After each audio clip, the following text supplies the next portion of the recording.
So here we're going to do now on Zion Amud Aleph. It's 7a, and we're up to the middle of the page.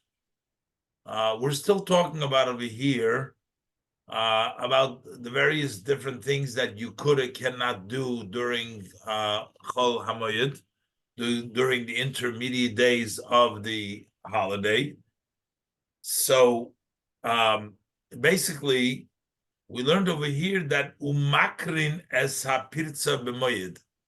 Makrin es hapirza means that you close up. If you had a gap, a breach in the wall, you can fix that breach. You can fix the breach on Chol Hamoed. You can go ahead and fix the breach. So, what does it mean fixing a breach? This doesn't mean just a regular construction, but it means to fix it up. It's like a temporary fix. And the Gemara asks, Ketzad Mikarim. So, how do you board it up, basically? How do you fix it up? What do you do to fix it up? So, Rabbi Yosef says, Buhutza. Hutza are branches of dates tree. It's Anfideket Morim. Vidafna. I don't know, they call Rashi says Hutza, Rashi says is Anfe Dekel Ditmorim. Those are branches of a palm of dates. So the Hutza are those branches, and in those branches is Vidafna. So actually, the way it works is the Daphna is called bear. They say it in English, a bay tree. I'm not sure if you're familiar about a bay, but it's called a bay tree. So from that, the Ko'ovad Geder Midafna. So what you do is you make a fence out of this bear. You make a fence, I guess you put down poles. So then you weave it mehutze hadekel from the branches of the palm tree. I'm thinking something like you see what they have on the lulavs, which they put the different species on the side. That's also comes from the branches of a palm tree. They sort of weave it together between the bear, whatever that wall is, and they branch it, weave it through. This is sort of a temporary fix that you can do on Yontif. There's another way of doing it. B'masnita tono, we learned in the Braisa, tzor b'tzroir. Tzor b'tzroir means a tzroir is a pebble on top of a pebble, meaning you build a wall with stones one on top of the other, but you don't connect it together. You don't use cement. You don't use paste. So it's tzor b'tzroir. So Rashi, what tzor b'tzroir means, maniach avonim ze al gav ze. You place stones one on top of the other, but ve'enoi toch betit. You do not smear it with mortar, so you don't paste it together. You just have it laying loosely, bunch of rocks one on top of each other. Okay, so those are the ways that you're allowed to make the fence on Chol Hamoed. But Rab Chizda qualifies, and he's going to tell us that this is only talking about a fence which goes to the garden, and the loss is not that great. So that's why you can only build a unique kind of a patch to patch up the broken part. But if we would be talking about a breach in the wall of the courtyard, the people live there, it's more expensive things in there, in which we worry if it's not closed well, the thieves may get in. Over there, you can just build a regular wall on Chalamayit. Omar Rav Chizda, let's look inside. Says Rav Chizda, Loi Shonu. It did not learn this statement in the Mishnah that you can just board it up. The word makrin means like to board up. It's like a temporary. So Loi Shonu.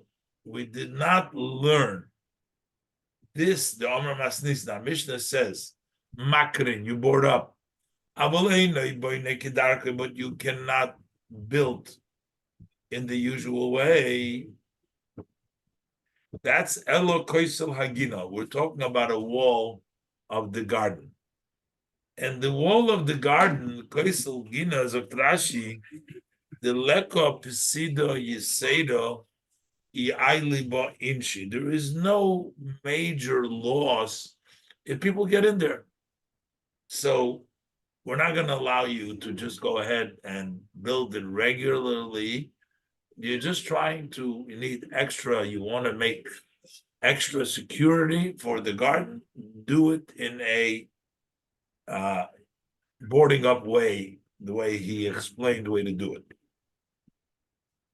Avol koisel hachotzer, but when we're talking about a wall of the courtyard, so over there is boine kedarka, you built in the usual way.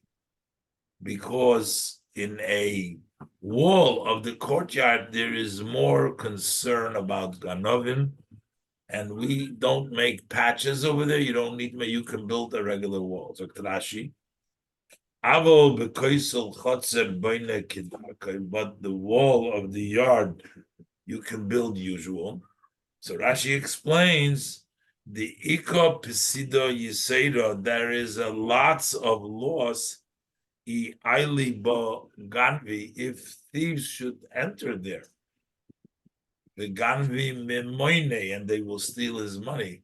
So therefore, if we're talking about a courtyard that the wall has been breached, over there you have the right to build it normally.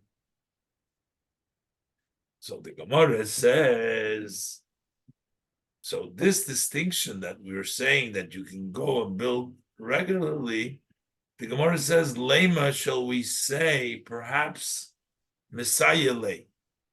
We have a support to this Rav Chizda's contention where we see that when we talk about a koisel hachotzer, when we talk about a wall of a courtyard, over there you see you can build regularly.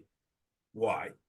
Because we learned in the Braise, it says like this: you have a koisel hagoicha, a wall which is shifted and it's tilting, it's bent.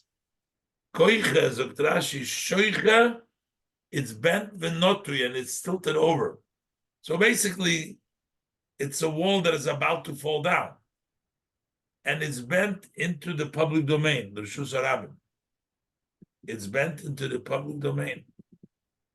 So what do?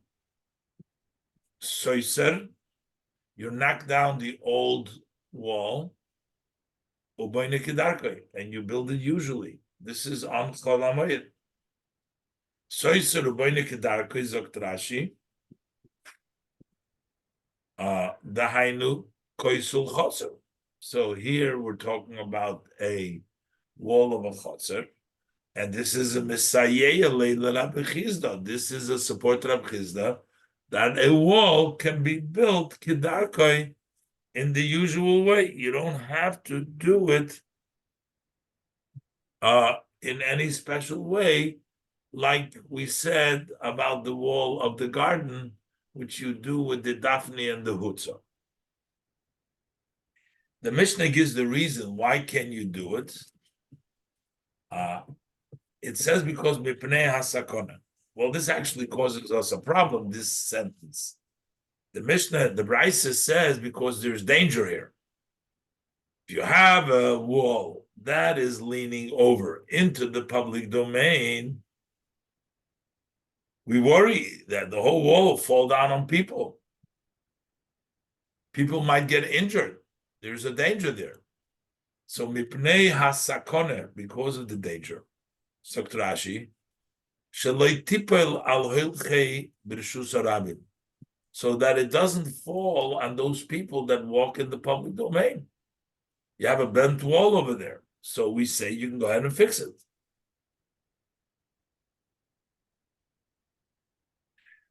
So the Gemara still wants to say that this should be a proof for Rav Chizda that you can build a regular wall. And the Gemara says there's not a proof in there because over there it gives you the reason why you're allowed to build the wall. Hasam is the Katani time over there is as he learns the reasoning. He gives you the reasoning. He says, Mipnei hasakone, because of the danger. So you can't learn from that brisa that one can on Chol HaMoed fix up the wall of his courtyard normally, because over there it says he can throw down the old wall and build a new wall. So that means that you can build any wall in the Chotzer. That has nothing to do. Over there it says clearly Mipnei hasakone, because of danger. So therefore, there is not a proof. We don't have a proof that you can go ahead and build a regular courtyard wall normally on Chol HaMoed. No, because over there it's dangerous. It's a different story when it's dangerous. Have we come across a general rule that says about working on Chol HaMoed that it's not just because, hey, I don't have to go to the office today, I'll do some stuff around the house. It's only stuff that has to get done this week, otherwise I have a problem. Just like we had with the other cases previously, that Watering with watering, right? Because if I don't water it this week, but it's not just like, hey, right. I'm home, I might as well take care of some of my chores my Right. wife's been bothering me about. Exactly. That's exactly right. But the interesting thing is here, the Torah gave it over to the rabbis to make the decisions, what is important and what's not important, because sometimes, you ask somebody, he thinks what I'm doing is the most important thing in the world, they don't, but that's what we're learning. But, a lot of the practical halachas here are not, we don't garden, we're not gardeners, and we're not dealing with walls that are falling down. Some of them are not, well, a wall may be a practical issue, but here it's all the question, what do we do? Okay, now, there's a different way of saying this piece of Gemara. The Ika da Amri, others say that Toshma is coming to ask a question on Rab Chizda's day. So come and listen. It says, if you have a wall that is tilting onto the public domain, so we say that what you do is, you throw down the old wall and you build normally. So it gives you the clear reason because of danger. So the Gemara is asking Rakasha and Rav Chizda. So it says clearly, Mipnei hasakonein. The only reason why we're allowing you to build it normally is because there is danger. But if it's shaloi mipnei hasakone, if it's not because of this situation that it was dangerous, then you would not be allowed to do that. But Rav Chizda said in a chotzer, you can always do that. This is a difficulty on Rav Chizda. The Omar, he says, that if we're dealing with a wall of a courtyard, you can build normally afal pi deleka sakona, even though there is no danger. So why does if Rav Chizda is right, then the Brisa doesn't have to give a reasoning because of the danger. The reasoning is because it is a chotzer, and by a chotzer we're allowed to build. Shall this be a challenging question to Rav Chizda? That's this version presented. And the Gemara says, Amalach Rav Chizda. Rav Chizda will tell you. The reason why we need over there, because it's sakona, because he's doing two things over there. He's not only building, but he's also knocking down the old wall. Hasom, in that case, soiser ubayna. He's knocking down and building. Rav Chizda didn't allow to knock down a wall. He only allowed to build. So there says, Hasom soiser ubayna. Teritz, the answer would be, Loi kashi Rav Chizda, this is not a difficulty on Rav Chizda. The whole dikotoni b'mokim sakona, this that it says here that you can only do it in a place of danger. Hainu de sosar lo kishagoicho uboino lo shapir. That means that he knocks it down when it bends. Uboino lo shapir. He built for it properly. But Hoko, when does Rav Chizda says that you're allowed to do it boina v'loy soiser? We're talking about just to build and not about knocking down. Hoko the Rav Chizda shaloi b'mokim sakone. Here that Rav Chizda says it's not a place of danger, but he says that boina kidarko kishehi sutura. He can build normally as it is knocked down. It's been knocked down, he can go and build it. But he doesn't allow to knock it down at the yontiv. Why? Because it's not a sakona. When there is a sakona, then you can knock it down and build up. Rav Chizda said you can build up even if it's not a sakona, but you can't knock it down if it's not a sakona. The reason why we can knock it down and build up is because of the sakona. So frag the Gemara, but also nami lister v'lei livne.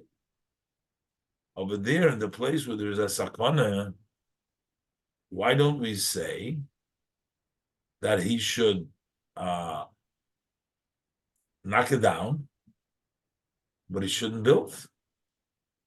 Because the problem is, if he's going to build, I mean, the whole reason why you're allowing him to do it is because there's a danger over there. But once there's no dangers, so there's no issue anymore. So why shouldn't we allow him to go ahead, knock it down, and build it? Doesn't seem like there would be any reason for him not to to build it. Again, I'm trying to get here the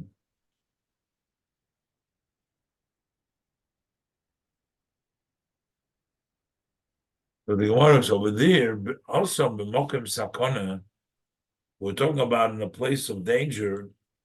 Listed, let him just knock it down. Mishum Ika sakona, because there is a sakona. Veloy livni, and let him not build the bebinyan like a sakona, because in building there's no. So if the whole reason you're letting him do it is because there is a danger. So once you knock it down, there's no more danger. The Gemara says in Cain.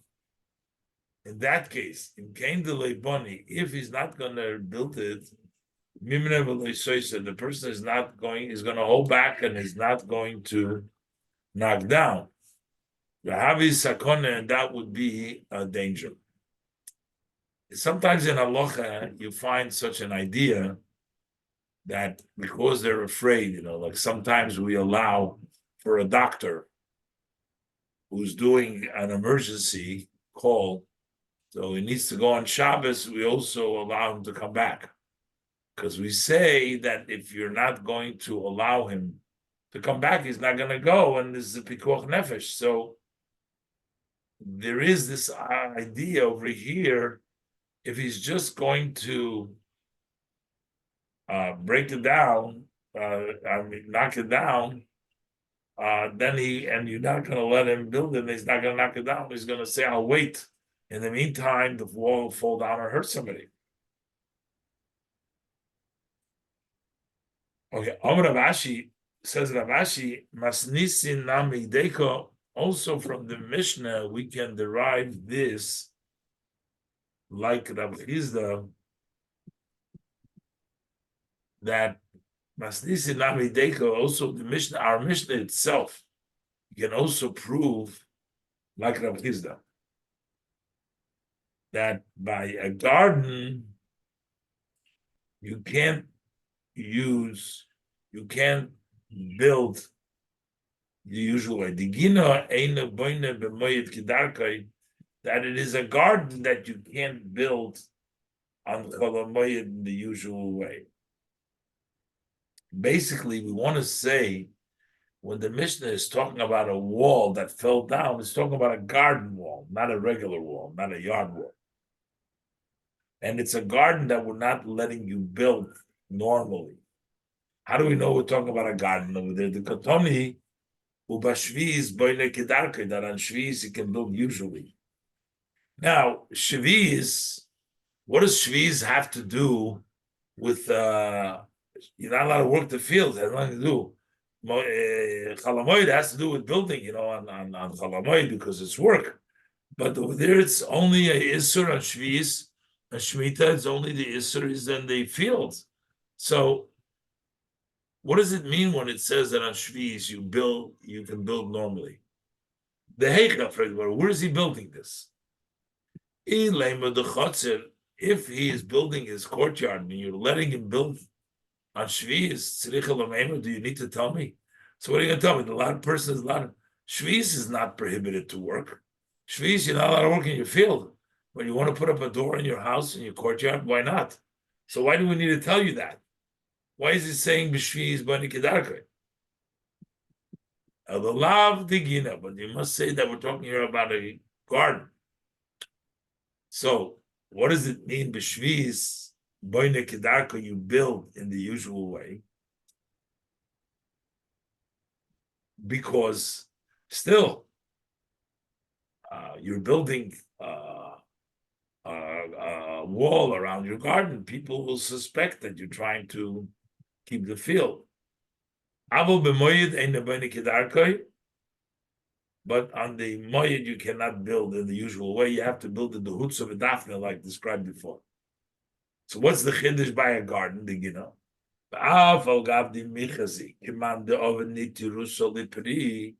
even though it looks like you're making a guard for the fruit by putting around a fence, so we see that we're talking about a garden here. So when we're talking about fixing the garden, we're talking about a wall or a door of a garden, but not the wall of a yard.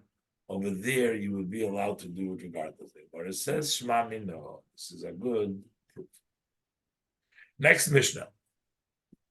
So the Mishnah, now we have plenty of laws in the Torah about a plague.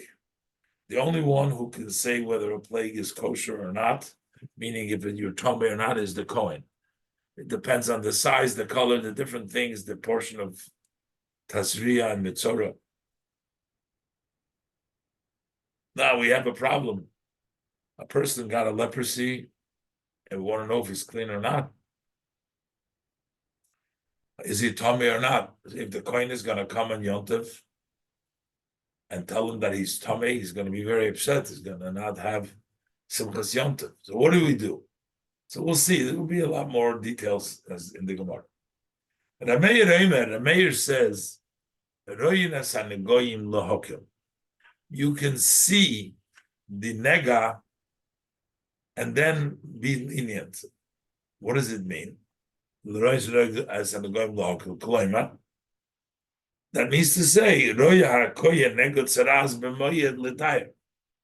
that the kohen will see the negatzoras and he will say that it's clean. He can only say clean, but he can't say that it's not clean. He can't say, no, this person is Tomei. It's only that it's clean. Rashi says, Loila Achmir, She'im roya hakoyin shu Tomei, if the kohen sees that he's actually Tomei, Eino Eimer Klum, he doesn't say anything. Why? She'im metamei nimtza mitzarin b'moyed.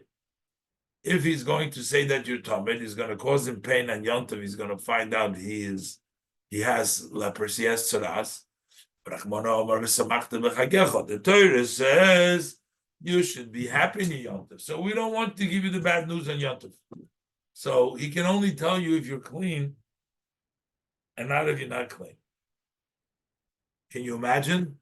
Well, if the kohen comes in, he takes a look at him, he tells him you're clean.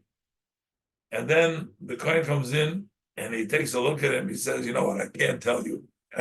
So what is the person going to think? He knows, if I can't tell you, if I was clean, you would tell me that. It doesn't take a rocket scientist to figure out that he's telling you that you're Tomei. But it's not true. There is a special law when the kohen says that you're Tomei. Before the kohen says you're Tomei, you're not Tomei. He may know that you're Tomei. You may know that you have a sign of Tumah, but you're still not going to be Tomei if the kohen isn't going to tell you that you're Tomei. It's really up to the kohen. And therefore, we're telling the kohen, you can only say positive. You cannot say any negative. But the Chachamim say, no. They say, can't make such games.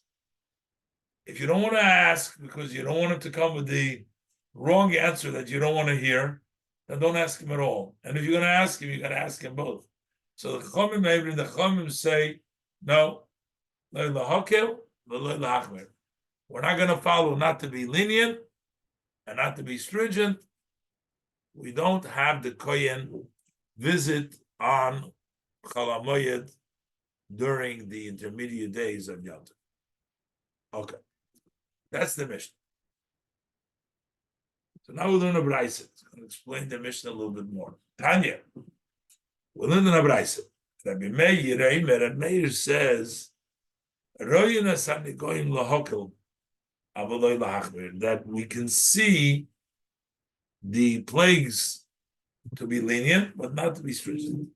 Rabbi Yisrael, this is the Rabbanon in the Mishnah, he says, says not to be lenient and not to be strict. Why? If you are going to address to this person to be lenient, then then you are actually need to also make the chumrah there. You can't just arbitrarily not tell him. You can try, you can say, no, I'm not looking at it now. But you can't look and say, I'm only going to say when it's good, not when it's no good. Rashi, She'im ataniskak leila hokel, ataniskak leila hachmer. If you are going to take care to be lenient, then you must also be machmer. Kolomer. To say, ma'achar sheloyehu hakoyen, since the kohen sees him, Omer beinu tome beinu toyer. He will tell you both, whether you're tome, whether you're toyer. He'll tell you both.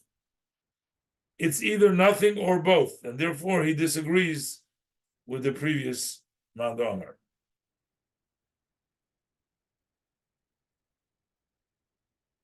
So Rebbe says now, Omar Rebbe says, Rebbe, Nirin Divrei Rabbi Meir b'Musgar.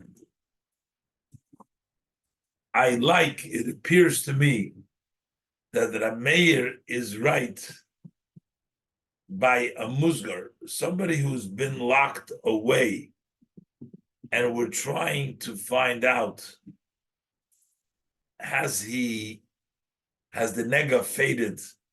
Can he go out of, is he not Tomei? So then we will look for the kula, not the chumrah.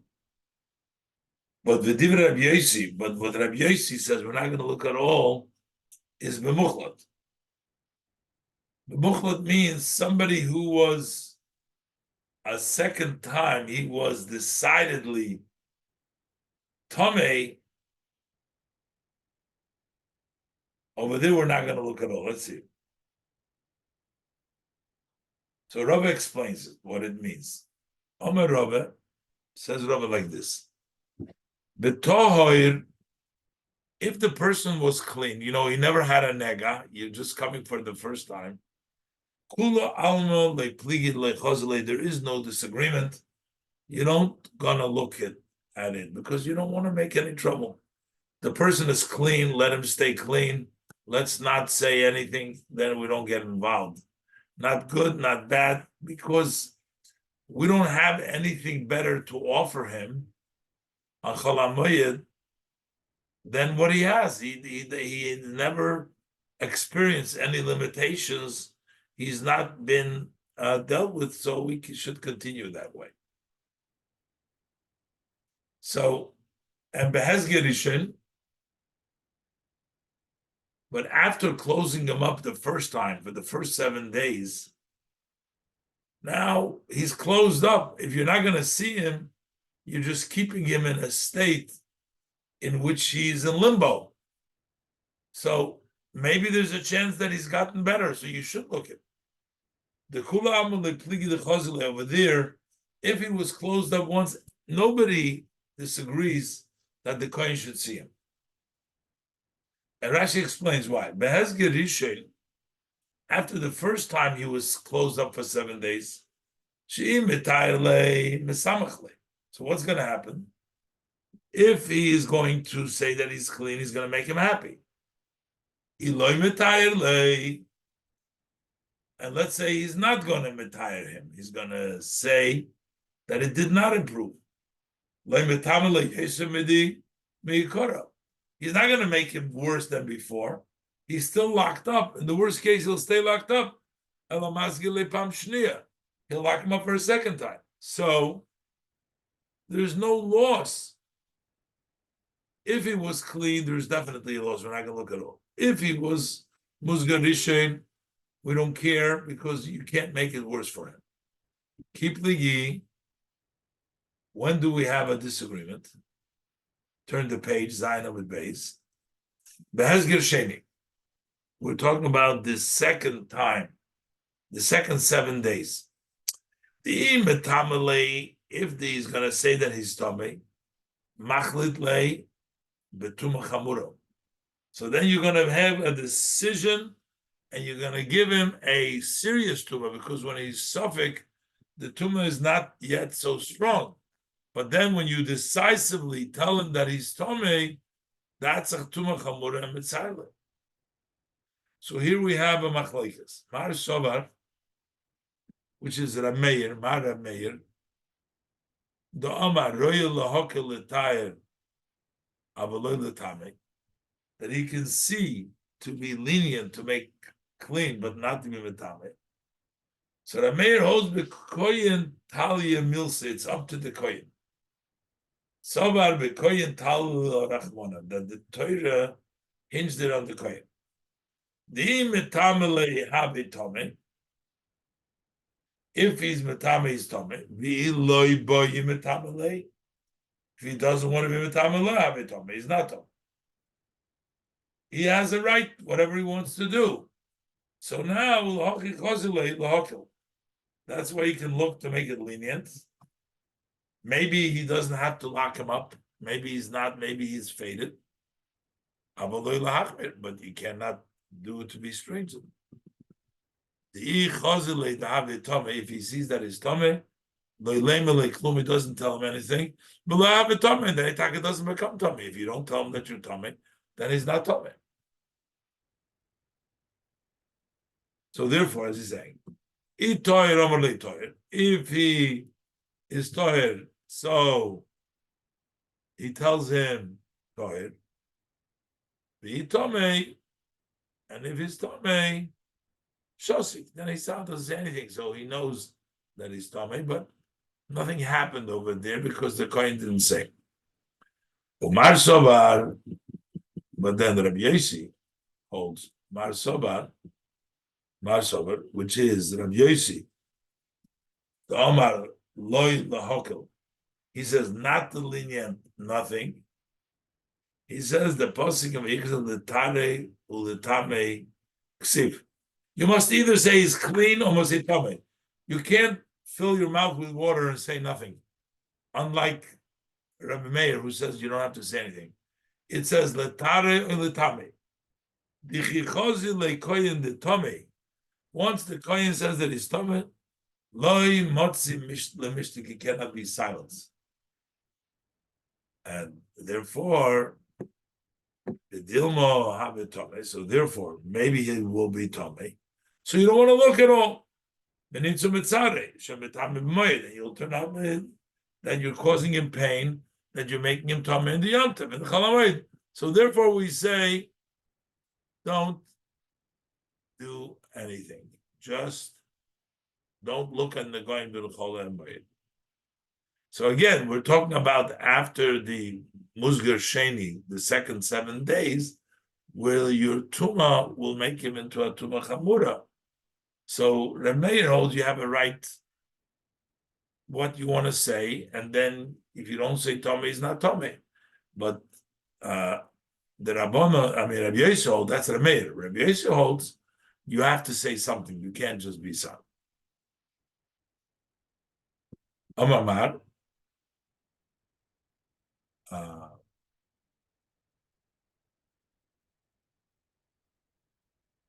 Let's leave it over here.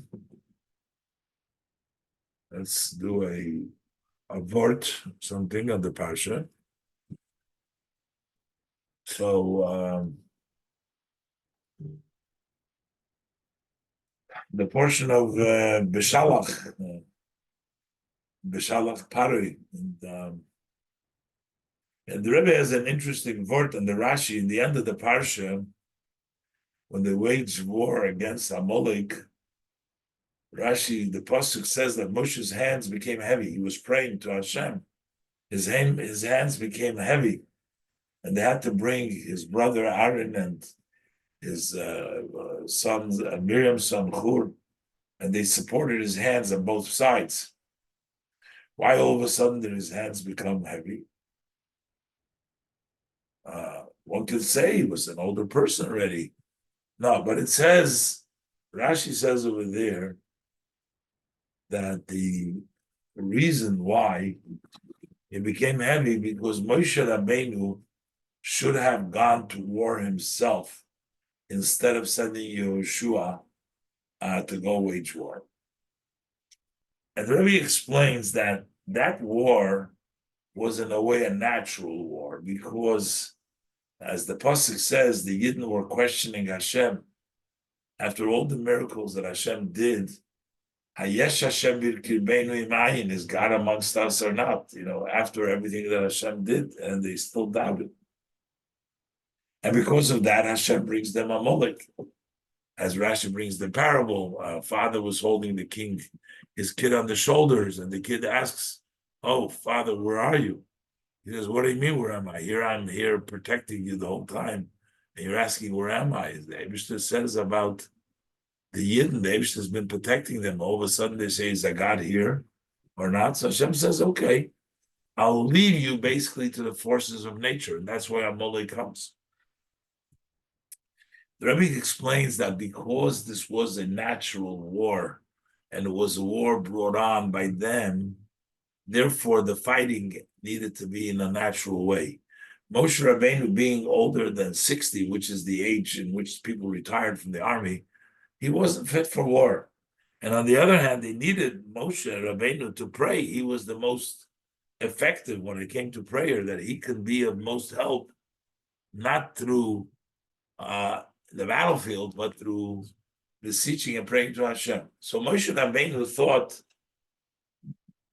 you know what? Let me send somebody else to the war and I'll do the praying. But apparently, as Rashi teaches from the pasuk, that wasn't proper. Because he was lazy, Rashi says, he didn't do the mitzvah, his hands became heavy. And Rebbe learns from this, the lesson is that when there's a war and when there's danger, everybody should be part and everybody should take. Nobody should really stay behind and not be part of the effort, especially when Jewish lives are at stake. And we actually see that unfortunately so many soldiers lost their lives, and more than the 23 or whatever the number is, it's become a numbers game, unfortunately. But every soldier has a family and has kids and a wife and finances, and it's like a devastating thing that happened. So let's hope that there will be no more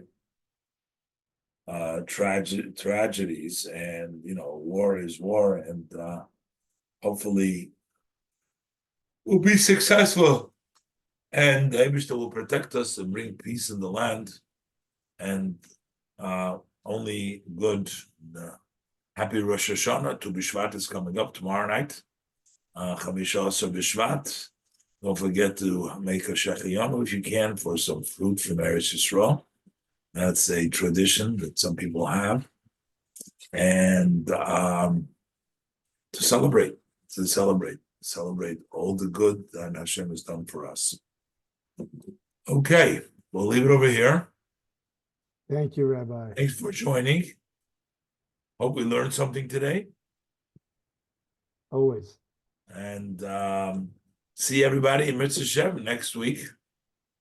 Same time, same station. Thank you, Rabbi. Have a good evening. Good Tanakh. Thank you, Rabbi. Good night, everybody. Thank you.